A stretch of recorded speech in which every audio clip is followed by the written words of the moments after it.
गोटे कलाकार मंच छाड़देले कष्ट लगे कारण दर्शक महल भी तार चाहिदा अच्छी किछिटा दर्शक जहाँ भी पसंद करुँच भल पाँच जो हिसाब से हो छाड़देवा तो कष्टकर मत तो यात्रा जगत रे मो दर्शक माने समस्ते मुन्नू बापा मुन्नू बोली जानी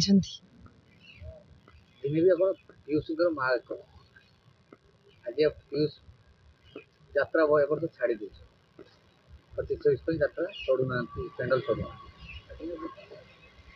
सेटा तो जहाँ भी गोटे कलाकार मंच छाड़देले कष्ट लगे कारण दर्शक महल भी तार चाहिदा अच्छी किछिटा दर्शक जहाँ भी पसंद करुँच भल पाँच जो हिसाब से हो छाड़देवा तो कष्टकर किंतु से तो यात्रा छाड़देले भी किंतु मुहरे मेकअप मारिया छाड़बनी ना पुणी कौन फिल्म जगत को फेरुचु बोली शुणुचु खुशी लगुच टिके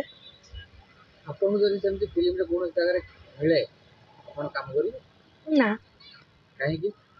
आम रंगमंच आम भल यात्रा भल ना सिनेमा भल यात्रा यात्रा यात्रा यात्रा हूँ रियल सिनेमा कहीं जीवाई पसंद करूनी कौन जहाँ भी यात्रा गोटे निरा आम आखि सामने आम दर्शक मानू देखू आमर से सफल कि आम विफल से आम उत्तर ही पाऊ सेटा खुशी लगे आमती यात्रा एक्टिंग करूँ परदार केतले कौन से मैंने कह आम भी किसी जानीपारूनी आम भल कलु कि खराब कलु 2025-26 प्रिय दर्शक मान नुआ राजदरबार कौन कह दर्शक दर्शक मान मोर एति कहबार अच्छी कि पुणी से माने मते देखा पाइबे 2025-26 रे राजदरबार नुआ अनुष्ठान आसतु आ मत भल पाउथिबा कलाकार मत भल पाउथिबा दर्शक माने यात्रा देखिए मुनुपा को देखिए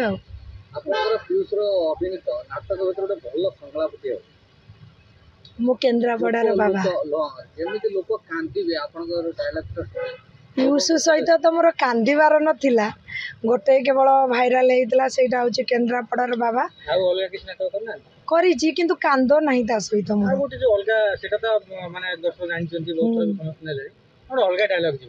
अलग डायलॉग थिला जे हो गलानी बहुत दिन रे तो मन पड़ुनी सीक्वेंस कौन थिला सिक्वेन्स तो कहवा कौन से कहवा कथा नुह दर्शक को आम शिक्षा दबू ना से माने थिला एमती क्लब फ्लब आटेन तेणुक कहवा कथा नुह माँ पुअर संपर्क नाटक आपन को प्रत्येक युव अभिनेता जो युवपीढ़ी मान कौन आप मेसेज देवे युवपीढ़ी मान को मुझे कहबी जो चरित्र हो ना कहीं से चाकर हो कि मालिक हो कि जहाँ भी हो गोटे सीन हो ना कहीं से माने सबु बेले चेष्टा करेंगे से चरित्रटा को केमिति आमे आम दर्शक मान पाखे माने पूरे पारिबु मन छुआ कर से गोटे सीन हो भी माने सेटार कुंठा करें जे मोर छोटिया चरित्रटे मुझे सेमती जाई देखी ना से गोटे गोटे सीन भी हो से ही आपणकर माने निजर केते क्वालिटी से ही जना पड़ो मोर हो गला 27 वर्ष 27 वर्ष आज्ञा बर्तमान बयस 45 60 वर्ष जो हम आज्ञा कला हिसाब से भत्ताटे कलाकार भत्ता पाइबा को आशा रखी ना ना आशा तो समस्ते रखती तेणिकी भगवान को ऊपर सेटा भगवान को ऊपर निर्भर करे आशा तो समस्ते रखती भगवान कौन आप कलाकार भत्ता देवे ना सरकार भत्ता सरकार तो देवे तेणु सरकार को एति अनुरोध जेहेतु आम जो 60 वर्ष हो आम तो मुहरे मेकअप मारी पारूनी कि आम तो निजे रोजगार करें जदि सरकार आमको दया करेंगे आम किसी भत्तार व्यवस्था रखिए ताल आम टे खुशी हो कलाकार संघ सहित जड़ित अच्छा आज्ञा जड़ित अच्छे जे कि आम कलाकार बोली आमको किए पचारे से अच्छु किंतु मेन हूँ ପଚରା ଉଚରା ଫୋନ୍ ମାଧ୍ୟମରେ ଟିକେ କଣ୍ଟାକ୍ଟ ନାହିଁ ଆଉ। କାହିଁକି ଆପଣଙ୍କୁ ବର୍ତ୍ତମାନ କାହିଁକି ଏତେ ମନ ଦୁଃଖରେ କହୁଛନ୍ତି କଳାକାରମାନେ ଆପଣଙ୍କ କାହା ସହିତ କଣ୍ଟାକ୍ଟ ନାହିଁ କାହିଁକି? ମୁଁ ସଂସ୍ଥା ଛାଡ଼ି ଦେଇଛି ନାହିଁ ନା, ମୁଁ ଗୋଟେ ସଂସ୍ଥା ରହିଛି, ମୋତେ ସମୟ ହେଉନି, ଟାଇମ୍ ହେଉନି। ମୁଁ ତ ନିଜେ ଘର ପରିବାର ସହିତ ବି ଜଡ଼ିତ ରହିପାରୁନି ନା। ଆଉ ବଡ଼ ବଡ଼ କଳାକାର ହୁଅନ୍ତୁ ଯାହା ହୁଅନ୍ତୁ, ମାନେ ନିଜ ସୁଖ ଦୁଃଖ ସେୟାର କରିପାରୁନୁ ଆମେ। ମଞ୍ଚ ଛାଡ଼ିଦେଲେ କ'ଣ କଳାକାର ସହ କଳାକାର ଭୁଲି ଯାଆନ୍ତି? ନାଇଁ, ଭୁଲନ୍ତିନି କିନ୍ତୁ ନିଜ ସମୟ ପାଇଁ ସେଇଟା। ପିୟୁଷ କେବେ ଫୋନ୍ କରିଛନ୍ତି ଆପଣଙ୍କୁ? ପିୟୁଷ ଫୋନ୍ ନମ୍ବର ତ ନଥିବ ବୋଧେ, ମୋର ଚେଞ୍ଜ ହେଇଯାଇଛି ନା। ଆପଣଙ୍କୁ ଆଉ ଗୋଟେ କଥା, ପିୟୁଷ କଥା କହିଲେ, ପିୟୁଷ ଯାତ୍ରା ଛାଡ଼ି ସିନେମାକୁ ଯାଉଛନ୍ତି ବୋଲି ଆପଣଙ୍କୁ ମୋର ଆମେ ଶୁଣିବାକୁ ପାଇଲୁ, ସୋସିଆଲ ମିଡ଼ିଆରେ ବି ଚର୍ଚ୍ଚା ହେଉଛି। ସେଇ ସୋସିଆଲ ମିଡ଼ିଆରେ ମୁଁ ଜାଣିଲି। ସେଇଭଳି ଆପଣଙ୍କୁ ଯଦି ସେଇ ପ୍ରଯୋଜକ ଆପଣଙ୍କୁ ଡାକିବେ ଆସନ୍ତୁ ଆମ ସିନେମାରେ ଅଭିନୟ କରନ୍ତୁ, ପିୟୁଷ ସାଙ୍ଗରେ ମା ରୋଲ୍ କରନ୍ତୁ, ତ କ'ଣ କହିବେ? ସୌଭାଗ୍ୟ। ପୁଣି ଥରେ ମାନେ ପୁଅ ପାଖକୁ ମା ଯିବ ନା, ସେଇଟା ସୌଭାଗ୍ୟ। ତାହେଲେ ଆପଣଙ୍କର ବି ଇଚ୍ଛା ଅଛି ସିନେମା କରିବା ପାଇଁ। ଆପଣଙ୍କୁ ଯଦି ସେ ପ୍ରଯୋଜକ ଶ୍ରୀଧର ମାର୍ଥା ଯଦି ଦେଖୁଥିବେ କି କିମ୍ବା ନୋଟିସ୍ କରନ୍ତି, ଆପଣ ଶ୍ରୀଧର ମାର୍ଥାକୁ କ'ଣ ସନ୍ଦେଶ ଦେବେ? ଏତିକି କହିବି, ଯଦି ସେମାନେ ପିୟୁଷ ସହିତ ମୋର ମା ପାର୍ଟ କରିବା ପାଇଁ ମୋତେ ଚାନ୍ସ ଦେବେ ତାହେଲେ ଖୁସି ହେବି ମୁଁ। କାରଣ ପୁଣି ଥରେ ଯାତ୍ରାରେ ମା, ପୁଣି ଥରେ ମାନେ ଚଳଚ୍ଚିତ୍ରରେ ମା ହବ, ଯେ ଖୁସି ଲାଗିବ ଆଉ। ସୁନେଲି ପରଦା, ଆପଣ ହେଉଛନ୍ତି ଜିଅନ୍ତା ପରଦା, ଯୋଉଟାକି ଆପଣ ଯାତ୍ରା ଦେଖୁଛନ୍ତି। ଆଜ୍ଞା। ସୁନେଲି ପରଦା ଜିଅନ୍ତା ପରଦାରେ ମା କ୍ୟାରେକ୍ଟରଟା କରିବା ପାଇଁ ଯେଉଁ ସୁନେଲି ରଙ୍ଗୀ ରୂପେଲି ପରଦା ସୁନେଲି ପରଦାକୁ ଯିବେ, ସେଠି ସମାନ ଭାବରେ ତୁଲେଇ ପାରିବେ ତ?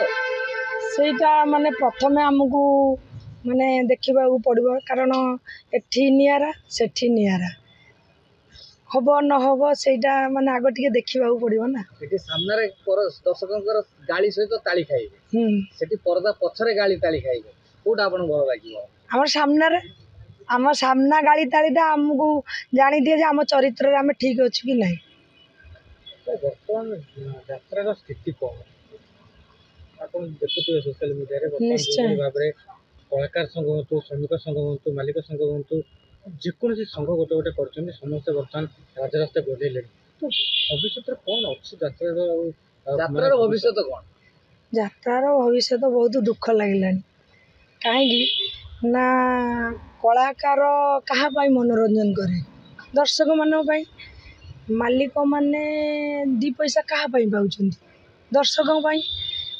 ତେଣୁକରି ଆମେ ଦର୍ଶକଙ୍କ ମନ ନେଇକରି ଚାଲିବା ଦରକାର। ନିଜ ଭିତରେ କିଛି ବିବାଦ ନ କରି ମାଲିକମାନେ ତାଙ୍କ ବ୍ୟବସାୟ ଦେଖନ୍ତୁ, କଳାକାରମାନେ ତାଙ୍କ ପରିବାର ପାଇଁକା, କି ସିଏ ଦୁଇ ପଇସା ହେବା ପାଇଁ, କି ଦର୍ଶକମାନଙ୍କ ମନୋରଞ୍ଜନ ପାଇଁ, କଳା ଜଗତକୁ ବଞ୍ଚେଇ ରଖିବା ପାଇଁ, କଳାକାର ନିଜେ ବଞ୍ଚିବା ପାଇଁ। ତେଣୁକରି ନିଜ ଭିତରେ ବୁଝାବଣା, ଠିକ୍ ବୁଝାବଣା ରଖି କଳା ଜଗତକୁ ଆଗେଇ ନିଅନ୍ତୁ। ଏମିତି ହେଲେ ଯାତ୍ରା ମାଲିକମାନଙ୍କ ନାଁରେ ବହୁତ ପ୍ରକାର ଅଭିଯୋଗ ଆସୁଛି। ଆପଣ ଏସବୁ ଜାଣିଥିବେ, ନିକଟରେ ତୁଳସୀ ମାଲିକଙ୍କ ନାଁରେ ବି ଆସିଛି, ସୋନାଲିକି ପରେ ସେ ତାଙ୍କ ସ୍ୱାମୀ ଅଭିଯୋଗ ଆଣିଛନ୍ତି। ଏସବୁ କ'ଣ ଯାତ୍ରାରେ ହୁଏ? ସେଇଟା ଆଜ୍ଞା ଦେଖନ୍ତୁ, ମାନେ କେତେ କ'ଣ ସବୁ ଇଏରେ ଚାଲିଛି। ଗାଁ ଗାଉଁଲି ହଉ କି ଚଳଚ୍ଚିତ୍ର ହଉ କି ଯାତ୍ରା ହଉ, ସବୁଠି ଏ କଥାଟା ଚାଲିଛି। କେତେ ଦୂର ଠିକ୍ କେତେ ଦୂର ଭୁଲ, ସେଇଟା ତ ଆମେ ଆଉ କହିପାରିବୁନି ନା। ଆପଣ ତୁଳସୀ ବନେଟରେ କେବେ କାମ କରିଛନ୍ତି? ମୁଁ ଥିଲି ଯେ, କିନ୍ତୁ ମାନେ ଆଗରୁ ଥିଲି ଯେତେବେଳେ ଶିବପ୍ରସାଦ ଲେଙ୍କା ପାର୍ଟି ଚଲାଉଥିଲେ। ମୋର ପ୍ରଥମ ଅନୁଷ୍ଠାନ ଯାହା କହନ୍ତି କି ଗୌରୀ। ଆଜ୍ଞା। ବାସନ୍ତୀ ଅପା। ଆଜ୍ଞା। ସୁରେଶ ନା। ହଁ, ଜାଣିଛି, ମୁଁ ସାଇ ସମ୍ରାଟ। ଭଲ ଅବଶ୍ୟ, ମାନେ ଷ୍ଟେଟ୍ ଫରୱାର୍ଡ଼ ଯାହା କୁହନ୍ତି, ମୋ ମୁହେଁ କୁହନ୍ତି। ଯେଉଁଟା ଭୁଲ ହେଲା ମୁହଁରେ କୁହନ୍ତି, ପଛରେ କହିବା ମୁଁ ଜାଣିନି। ଆଉ ଗୋଟିଏ ଏତିକି ଯେ ଅନ୍ୟ ମାଲିକ କେତେବେଳେ କେମିତି ଫୋନ୍ ଉଠାନ୍ତୁ ନ ଉଠାନ୍ତୁ, କି କଲ୍ ବ୍ୟାକ୍ କରନ୍ତୁ ନ କରନ୍ତୁ, ତୁମେ ଯଦି କଲ୍ କରିଥାଅ ରାତି ଅଧରେ ବି, ବାବୁ କଲ୍ ବ୍ୟାକ୍ କରନ୍ତି। କାରଣ କାଳେ କିଏ ସୁବିଧାରେ ଥିବେ କି ନଥିବେ, କାହିଁକି କଲ୍ କରିଥିଲେ, ଏତିକି ତାଙ୍କ ପାଖରେ ଅଛି, କଲ୍ ବ୍ୟାକ୍ କରନ୍ତି। କଳାକାରକୁ ମାଡ଼ ମାରିବା, ଅନ୍ୟ ସ୍ତ୍ରୀକୁ ଆଣିକି ରଖିବା, ସେଟା ମୁଁ ତ ଗୋଟିଏ ବର୍ଷ ରହିଛି ନା, ମୁଁ ଏତେ ଜାଣେ। କଳାକାରକୁ ଭଲ ପାଆନ୍ତି ନା ଗାଳି କରନ୍ତି? ଆମେ ଯେତିକି ରହିଛୁ ସେତିକି ଭଲ ପାଆନ୍ତି, ଆମେ ଜାଣିଛୁ। କାହାକୁ ସେମିତି ଆଉ ଦେଖନ୍ତୁ, ନିଜ ବାପା କ'ଣ ଆଉ ପୁଅକୁ ଝିଅକୁ ବାଡ଼ଉନାହାନ୍ତି କି ଗାଳି ଦେଉନାହାନ୍ତି? ଯେହେତୁ ଆମେ ଗୋଟେ ଅନୁଷ୍ଠାନରେ ରହିଲୁ, ସିଏ ବି ଆମର ବାପା ଭଳି ନା ନାହିଁ। ଭୁଲ କଲେ ଗାଳି ଦେବେ, ପୁଣି ବି କୋଳେଇ ନେବେ। ସବୁ ଯାତ୍ରା ମାଲିକ କ'ଣ ସମାନ? ସବୁ ଏମିତି ଗାଳି କରନ୍ତି, ମାଡ଼? ସମସ୍ତଙ୍କ ବାପା କ'ଣ ସମାନ? ବାପା ଅଛନ୍ତି ପିଲାମାନଙ୍କୁ ସ୍ନେହରେ ବୁଝେଇକିରି କହୁଛନ୍ତି, ବାପା ମା ଅଛନ୍ତି ପିଲାମାନଙ୍କୁ ମାଡ଼ ଗାଳି ଦେଇକିରି ଶାସନ କରୁଛନ୍ତି, ଆକଟ କରୁଛନ୍ତି।